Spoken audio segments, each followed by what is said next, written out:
अगर बिजनेस शुरू करने का सोच रहे हो और स्टार्टअप, यूनिकॉर्न, एंटरप्रेन्योर जैसे टर्म्स से आपको मोटिवेशन मिलती है तो ये वीडियो एंड तक देखना। हो सकता है आपको अपने एंटरप्रेन्योरशिप की जर्नी में कुछ मदद मिल जाए। क्योंकि मैं हिंदी में बात कर रहा हूँ तो ये कंसिडर कर लेते हैं कि इंडिया में स्टार्टअप शुरू करने की बात कर रहा हूँ। तो जैसे मैंने लास्ट वीडियो में बताया था कि अपना बिजनेस स्टार्ट करने के लिए किन किन चीज़ों की ज़रूरत पड़ेगी, आज बात करते हैं कि शुरुआत कैसे की जाए। जब आपके पास कोई अच्छा आइडिया हो या फिर आप कोई एग्जिस्टिंग बिजनेस मॉडल को कॉपी करके नया प्रोडक्ट सेल करने की कोशिश कर रहे हो तो सबसे पहले आपको जिस चीज पर सबसे ज्यादा ध्यान देना है वो है कस्टमर्स। क्योंकि जब तक आपके पास अपने स्टार्टअप के लिए कस्टमर नहीं होंगे, ना ही इन्वेस्टर आप में इंटरेस्ट दिखाएगा, ना ही खुद आप अपने स्टार्टअप की वैल्यू बढ़ती हुई देख पाएंगे। शुरुआत हमेशा छोटी होनी चाहिए लेकिन प्लान हमेशा बड़ा होना चाहिए। जितनी छोटी शुरुआत करके आप अपने कस्टमर बनाना शुरू करोगे उतनी ही जल्दी आपको अपनी गलतियां पता चलेंगी और अपने स्टार्टअप को टाइम टू टाइम डेवलप करने का मौका मिलेगा।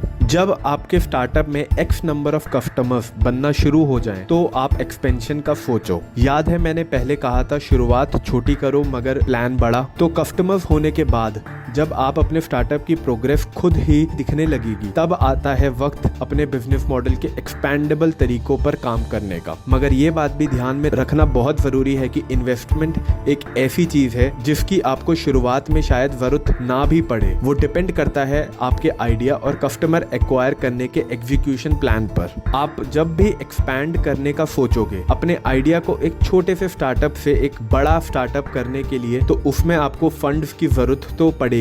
बिजनेस मॉडल और आइडिया अच्छा हो उसके बाद भी इस बात की कोई गारंटी नहीं है कि आपको इन्वेस्टमेंट कब तक और कितनी मिल जाएगी। लेकिन ऐसे काफी सोर्सेस हैं जहां से आपको सपोर्ट मिल सकता है। ऑल ओवर इंडिया कई इंक्यूबेशन और एक्सीलेटर अच्छे स्टार्टअप्स को फंड और सपोर्ट करते हैं। स्टार्टअप इंडिया और गवर्नमेंट की कई ऐसी पॉलिसीज हैं जिनकी मदद से आप फायदा उठा के फंड्स ले सकते हैं और बिजनेस ग्रो करने के लिए सपोर्ट पा सकते हैं। अगर आप चाहते हो मैं इस बारे में डिटेल में एक वीडियो बना सकता हूं जो इंडिया के इंक्यूबेटर्स और एक्सीलेटर्स के बारे में जानकारी देगा और आपको बताएगा कि इनमें सिलेक्शन होने के लिए आपको किन किन चीज़ों की जरूरत पड़ेगी। अगर आप ऐसी वीडियो देखना चाहते हो तो नीचे मुझे कमेंट सेक्शन में बताइए। और अगर इस वीडियो पर 10 लाइक आते हैं तो मैं बहुत ही जल्दी एक वीडियो इस बारे में बताऊंगा कैसे इंक्यूबेटर और एक्सीलेटर की मदद से आपका स्टार्टअप बड़ा हो सकता है और कैसे इन इंक्यूबेशन और एक्सीलेटर में एक्सेप्ट हुआ जाता है। एक बार आपका स्टार्टअप एक्सपैंड करना शुरू कर दे, असली काम तो उसके बाद ही शुरू होता है।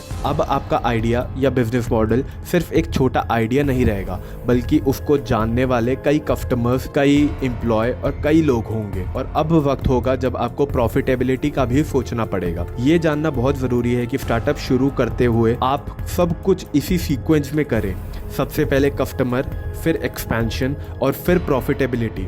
अगर आप इन चीज़ों को इस सीक्वेंस में ही नहीं रख पाए तो आप गलत डायरेक्शन में चले जाएंगे। और इन्वेस्टमेंट की ज़रूरत तो आपको हर स्टेज पर पड़ती ही रहेगी, लेकिन जैसे जैसे आप आगे बढ़ोगे चीज़ें आपको खुद ही समझ आने लगेंगी। आज की वीडियो में इतना ही। अगर वीडियो अच्छी लगे तो लाइक दबा देना और न्यू व्यूअर हो तो प्लीज़ सब्सक्राइब करके जाना। मैं ऐसी कई अलग अलग वीडियोस बिजनेस से रिलेटेड, अपनी पर्सनल लाइफ से रिलेटेड और अपने स्टार्टअप से रिलेटेड इसी चैनल पर बना के डालता रहूँगा। Thanks for watching this video. See you next time. Bye.